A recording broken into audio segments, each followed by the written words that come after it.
Hey everybody, it's Shannon. A few weeks ago I talked about my life in Dubai as an expat and a lot of misconceptions that people have about what life there is really like.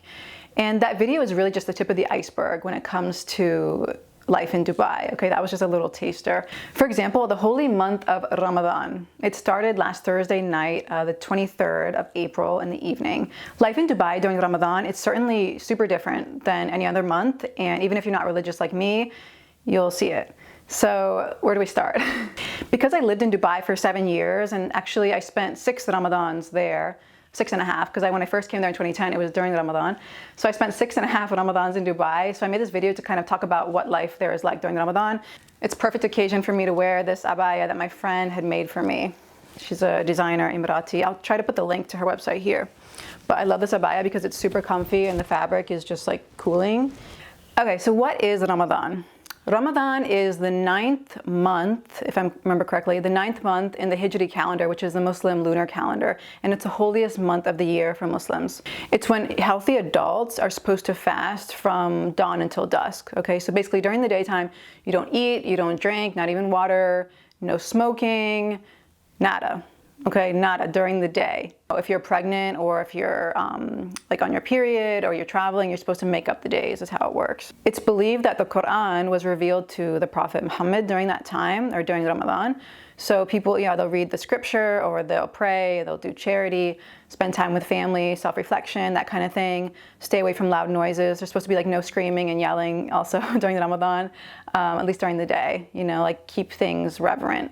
As someone who used to work in a very large media company, I worked for NBC Group, that was actually our most profitable month in terms of ad revenue during Ramadan because people were at home with their families watching our shows. So what was it like in Dubai for me as somebody who's not actually religious, but who spent Ramadan there? First, most restaurants are closed during the day. Most, not all. However, grocery stores remain open. Actually, this is interesting because in LA, we have this kind of stay-at-home, safer-at-home order until May 15th, where all non-essential businesses are closed. And my first reaction during the first few days when it was kind of a ghost town, now people are kind of over it, I think. Like there's a lot more traffic nowadays, but the first few days, LA was a ghost town. And I was like, look, this reminds me of Dubai during Ramadan, during the daytime. And all the retail shops and gyms and salons are still open, but at the salon, they're not gonna offer you tea or coffee or water or anything because it is Ramadan. You just can't eat or drink in public. And the restaurants that are open, they're usually open for takeout. And they'll have like these blackout curtains or separators on the outside so people passing by can't see like food and drink. Food courts in the malls are usually still open during Ramadan. There'll be kind of barriers up so that you go in there and you eat in private, or you get something to go and like put it in like a bag that kind of conceals it and go to your car and go home. I saw somebody who had a cigarette during the first day of Ramadan or one of the first few days. This dude pulled out a cigarette, started to take a smoke, and the security was like, no, it's Ramadan, you can't do that. So he had to throw away the cigarette. When it comes to restaurants being open for iftar, okay, at dusk is when everything opens, right? And usually what happens is you go to a restaurant, they'll seat you before iftar and they'll put a thing of water and some dates on your table. And then when the call to prayer, this is saying, okay, it's officially dusk, you can break your fast. Then you eat the dates and you drink the water and you order from the menu. Some places have like a special iftar buffet. Second, work life. My work hours in Dubai were normally 10 a.m. to 7 p.m., but during Ramadan, they were shortened from like 11 a.m. to 6 p.m., or maybe 11 a.m. to 5 p.m., something like that. The canteen in our building was still open, but we're encouraged to, okay, if you're gonna go there and eat, then eat everything there and don't take anything out with you. Like people don't want smelly food around them if they're trying to fast. I would still drink water. Like I would have some water at my desk or in a drawer, like in a bottle. So like I could kind of discreetly like drink some water. Or if I had food, maybe it was like a granola bar so that it wouldn't have a weird smell. Like I could just like discreetly eat and not bother anybody. I think the idea is just to be mindful of people who are fasting. It's rough to go without water. Okay, without food is one thing. I've done that before. Like when I was a sophomore at Penn, I was going through this weird kind of body image thing, struggles, stuff like that. Don't want to get into it for this video, but the longest I've gone without food is like 5 days, or like 4.5, 5 days. But I still had water. Like I would have like water and diet soda, but like nothing with like calories for 5 days. That's rough. I think by the third day, first of all, I was tired. Like after the first couple days, I was just super tired all the time. And I remember there's this place, I was walking back to my dorm and there are these high rises. I think it's called Rodin or something, like some high rises. And there's like a wind tunnel in that area because of the high rises. And I remember feeling so weak and so tired that the wind could have just blown me over. Like that's how fasting affects people. I mean, it's hard. So imagine going without water too, you know, no water, no food all day. That's rough.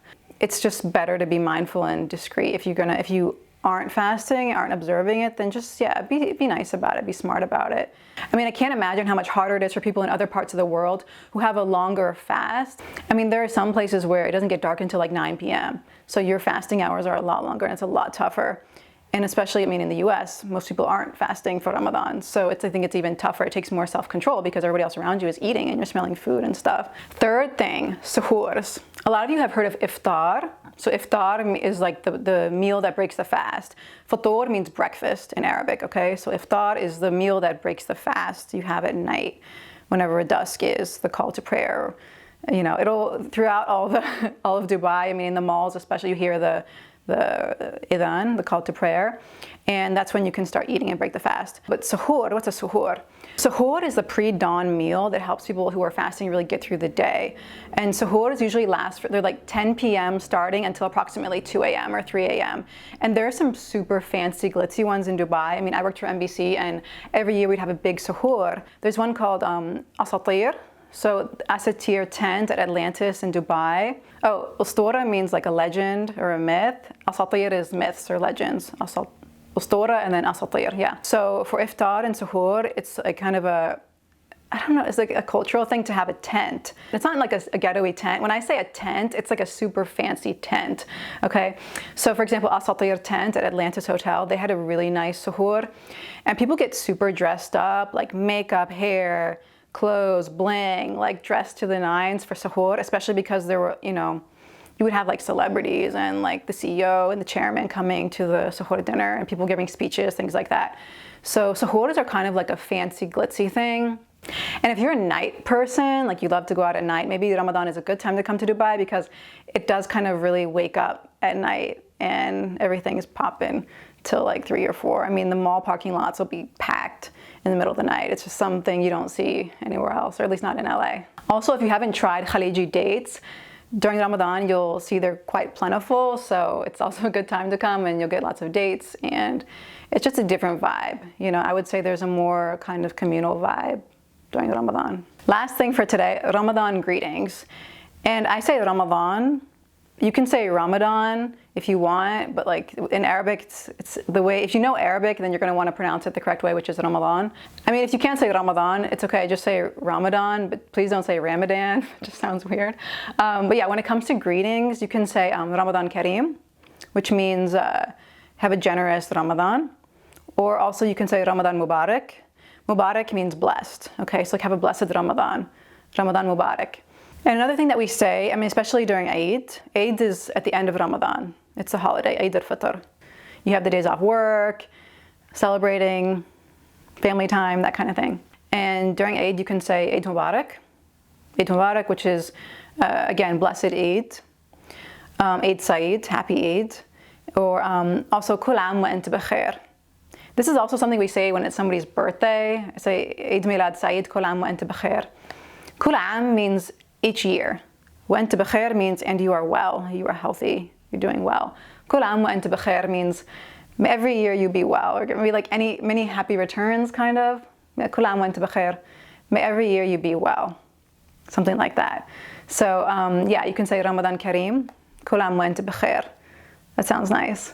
Yeah. Ramadan Kareem, Ramadan Mubarak. Those are the most common greetings. All right, guys, something I forgot to talk about. What does it mean if somebody says during Ramadan, "Rah افطر عليك"? لا تخليني افطر عليك. That's not good. If somebody says "Rah افطر عليك," it means that like they're gonna break their fast because of you. And why would somebody say this? Okay, so during Ramadan, when you're fasting, you're supposed to be like, you're supposed to not say any bad words, supposed to be like level-headed, not freak out, don't, you know, hit the ceiling, don't get upset at anybody.